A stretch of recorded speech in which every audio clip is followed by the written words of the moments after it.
자, 여러분, 제가 며칠 전 영상에서 3,000원 초반대에 진입해 보시라고 말씀 한번 드렸었죠. 단기 분할 매수 구간으로 접근해 볼 수 있는 구간입니다. 반대로 위쪽 저항 구간은 어디일까요? 가장 중요한 1차 저항선은 3,200원 구간이에요. 이 구간을 돌파해 주면 3,350원, 3,500원까지 단계적으로 열릴 수 있습니다. 그리고 지금 리플이 3,200원 저항선을 뚫어줬고 1차 목표가인 3,350원 구간으로 올라가고 있습니다. 이 구간까지 돌파해 준다면 3,500원까지 단계적으로 열릴 수 있어요. 3,500원까지 돌파된다면 거래량과 모멘텀을 보면서 중기 상승 랠리 진입 시점을 볼 수 있습니다. 즉 기존 설명드렸던 전략 그대로 유지하시되 반대로 3,000원, 2,950원 구간까지 조정 가능성도 열려있기 때문에 단기적으로 수익 실현을 하실지 중장기 관점으로 물타기를 하실지 판단하시면 됩니다. 정리하면 기존 전략대로 흘러가고 있기 때문에 차분하게 대응해 주시면 됩니다. 자, 그러면 리플이 왜 주목을 받고 상승했는지 한번 살펴보겠습니다. 첫 번째, 7월 9일에 미국 BNI 멜론이 리플이 발행하는 스테이블 코인의 커스터디 기관으로 지정됐어요. BNI 멜론은 그냥 금융기관이 아닙니다. 230년 전통, 그리고 전 세계에서 가장 많은 자산을 수탁하고 있는 글로벌 1위 커스터디 은행이에요. 미국 정부, 연기금, 월가 대형 헤지펀드까지 수많은 기관들이 자산 보관을 맡기는 곳이 바로 이 BNI 멜론이거든요. 그럼 BNI 멜론이 리플과 공식 협업을 맺었다. 이건 단순한 제휴를 넘어서 리플이 이제 제도권 금융 시스템 한가운데로 진입하고 있다는 상징적인 사건이에요. 그리고 이 발표가 나온 이후 리플 가격은 하루 만에 약 12% 급등했습니다. 그냥 기대감이 아니라 진짜 실질적인 파트너십이 시장에 바로 반영된 결과거든요. 이런 반응은 앞으로도 이어질 가능성이 높아요. 왜냐하면 이 BNI 멜론이라는 이름 하나만으로도 다른 기관들이 움직이기 시작할 수 있기 때문입니다. 자, 두 번째, 리플의 CEO 브래드 갈링하우스가 직접 미국 상원은행위원회 청문회에 참석해 발언했습니다. 여기서 어떤 메시지를 전달했냐면 리플은 이미 글로벌 금융 인프라에서 실제로 사용되고 있는 자산이다. 이걸 규제 대상으로 보기보다는 이제는 제대로 인정하고 제도권 안으로 포함시켜야 한다. 이렇게 말했습니다. 여기서 주목할 것은 이게 단순한 기업 대표의 발언이 아니라는 거죠. 미국 정부의 공식적인 채널인 상원 청문회의 증인 자격으로 출석했다는 점, 그리고 직접 정책 방향에 영향력을 행사하고 있다는 점에서 리플의 위상이 완전히 달라졌다는 걸 확인할 수 있습니다. 불과 몇 년 전만 해도 리플은 SEC와의 긴 소송으로 시장에서 불확실성의 상징처럼 여겨졌죠. 하지만 지금은 그 리플이 미국 의회와 직접 대화하는 주체가 됐습니다. 이건 그냥 뉴스가 아니라 정책, 제도, 규제 방향 자체가 리플 쪽으로 열리고 있다는 결정적인 시그널이에요. 자, 세 번째는 온체인 데이터입니다. 우리가 아무리 좋은 뉴스를 들어도 실제 자금이 안 따라오면 그건 이야기일 뿐이잖아요. 그런데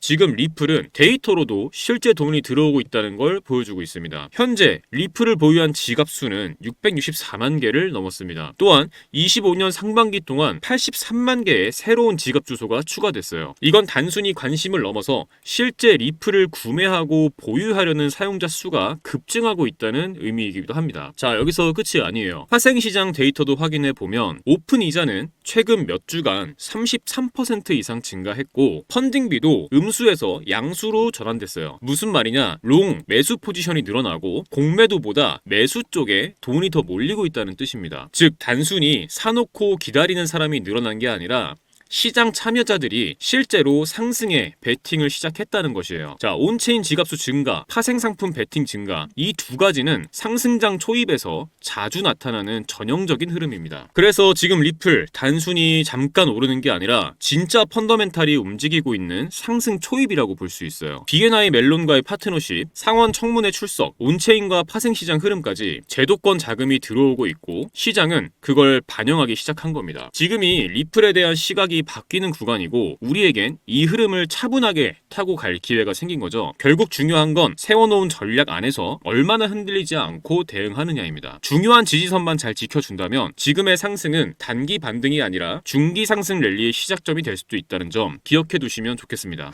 여러분, 2009년 비트코인이 세상에 처음 등장하고 나서 어땠나요? 다 사기다. 저걸로 뭘 하겠냐. 이런 말이 넘쳐났죠. 하지만 지금 비트코인은 어떤가요? 그때 비트코인 한 개 가격 겨우 몇백 원이었습니다. 피자 한 판 값도 안 됐던 그 코인이 지금은 1억을 훌쩍 넘습니다. 그걸 보면서 그때 진짜 살 걸 후회하는 분들 정말 많았죠. 그리고 또 말하죠. 이제 너무 많이 올랐잖아. 지금 들어가긴 너무 늦은 거 아니야? 그런데요. 기회는 늘 사람들이 이미 끝났다고 말할 때 다시 시작됩니다. 시간이 흐르면서 사람들은 서서히 깨닫기 시작했습니다. 이제 이건 단순한 투자가 아니라 세상의 돈의 흐름이 바뀌는 신호라는 걸요. 그리고 지금 그 흐름은 이제 국가와 정치가 직접 움직이는 단계까지 왔습니다. 트럼프가 재선이 됐고 그의 정책 하나하나가 시장을 뒤흔들고 있죠. 암호화폐는 미국의 미래다. 트럼프 대통령이 직접 이런 말을 했습니다. 심지어 비트코인을 보유하겠다는 연방정부 관료도 등장하고 미국의 암호화폐 규제가 갑자기 완화되면서 돈의 방향이 바뀌고 있어요. 그리고 중요한 건 이 흐름은 아직 끝나지 않았다는 겁니다. 비트코인이 1억이 넘어가는 지금도 기관들은 계속 사들이고 있고 각국 정부는 이제야 본격적으로 움직이기 시작했어요. 지금이야말로 시작점에 선 순간입니다. 하지만 중국과의 관세 전쟁, 달러 강세, 기준금리 발언들까지 한순간에 시장이 뒤집히는 일도 계속되고 있죠. 이런 복잡한 상황 속에서 혼자 매매하시는 여러분 얼마나 불안하실지 저도 너무 잘 압니다. 내가 사면 떨어지고 내가 팔면 올라가는 가슴이 철렁하고 손이 떨리는 그 순간들. 나 지금 잘하고 있는 걸까? 그 고민 저 역시 수도 없이 겪어봤습니다. 그래서 여러분께 이 말씀 꼭 드리고 싶어요. 혼자 투자하시더라도 혼자 고민하지 마시라고요. 여러분 투자하시면서 가장 어려운 부분은 역시 언제 매수를 해야 하고 언제 매도를 해야 하는지 이 타이밍을 잡는 것이죠. 더 큰 문제는 대부분이 매수는 하시지만 매도를 못 하신다는 점이에요. 오를 땐 더 오를 것 같고 내릴 때는 다시 올라올 것 같아서 계속 기다리다가 결국 물리신 분들 정말 많으실 겁니다. 하지만 투자에서 가장 중요한 건 조금씩이라도 수익을 꾸준히 보면서 손실을 최소화하는 것이에요. 물론 그 매수 매도 타점을 정확히 잡는 건 말처럼 쉽지 않죠. 그런데 저는 이 방법을 이용해서 지금까지 손실을 최소화하면서 꾸준히 수익을 챙길 수 있었습니다. 그리고 이 방법을 여러분께 공유해드리려고 합니다. 바로 AI 지표입니다. AI가 이평선, 볼린저 밴드 등 실거래 데이터를 기반으로 정확한 매수 매도 타이밍을 잡아서 신호를 주는데요. 직접 보시는 게 빠르겠죠. 이게 제가 사용하고 있는 AI 지표인데요. 비트코인 차트를 보시면 초록색 바이라고 써있는 부분이 매수 신호, 빨간색 셀이라고 써있는 부분이 매도 신호입니다. 보시는 것처럼 매수 신호가 나온 구간마다 강한 상승이 나왔고 매도 신호가 나온 구간마다 하락이 이어졌습니다. 이럴 때는 매도하고 다음 매수 신호가 나올 때까지 기다리는 겁니다. 저는 이 지표를 사용해서 손실은 최소화하면서 수익을 챙기고 있어요. 요즘 같은 혼란스러운 장에서도 이 지표를 사용해 한 달 동안 70% 정도 수익을 가져갔고 굉장히 만족스럽게 거래를 하고 있습니다. 많은 분들이 종목 하나 잡아두고 소위 존버한다 이런 말씀들 많이 하시죠. 물론 존버도 전략이지만 기다리는 동안 놓치는 기회는 누가 책임져 줄까요? 한 번에 큰 수익을 내는 전략은 그만큼 큰 리스크와 긴 시간을 감수해야 합니다. 그보다 훨씬 더 현실적인 방법은 매일 3%, 5%씩 수익을 쌓는 것이에요. 예를 들어 하루에 5% 수익 봤다. 이 말 들으면 어떻게 느껴지시나요? 얼마 안 된다고 생각 드시죠? 정말 그럴까요? 1,000만 원을 가지고 하루에 5%씩 15일 동안 수익을 냈다고 가정을 해보겠습니다. 얼마가 될까요? 놀라지 마세요. 총 수익금은 1,078만 원, 원금 포함 2,078만 원이 됩니다. 2,000만 원으로 시작했다면 4,157만 원, 3,000만 원으로 시작했다면 6,236만 원입니다. 이게 제가 바로 앞전에 조금씩 수익을 쌓고 리스크는 최소화해야 한다고 말씀드린 이유예요. 중요한 건 크게 먹겠다가 아니라 언제 들어가고 언제 나와야 하는지 그 타이밍을 제대로 잡는 것입니다. 이 AI 지표는 그 타이밍, 지금 진입해도 될까? 지금 팔아야 할까? 이 질문에 대한 기준을 잡아드릴 수 있는 도구입니다. 그래서 이 지표를 이 영상 끝까지 시청해주신 우리 구독자분들께 무료로 공유해드리겠습니다. 영상에서 보시는 이 번호, 영상 하단 더보기란에도 적어두었습니다. 문자로 지표라고만 보내주세요. 금전 요구 절대 없으니까요. 편하게 부담 없이 문자 남겨주시고 많은 분들이 받아가셨으면 좋겠습니다. 여러분, 투자는 결국 내가 내리는 결정의 결과를 내가 다 감당해야 하는 외로운 길입니다. 근데 말이죠. 그 외로움 속에서도 우리는 계속해서 더 나은 선택을 해나갈 수 있습니다. 혼자만의 싸움이지만 그렇다고 꼭 혼자일 필요는 없어요. 제가 드리는 이 지표가 가장 불안한 그 순간에 도움이 도움이 될 수 있다고 믿습니다. 여러분의 투자 이제는 두려움이 아니라 확신으로 채워지길 진심으로 바랍니다. 지금까지 신조 있는 코인 투자 김신조였습니다. 감사합니다.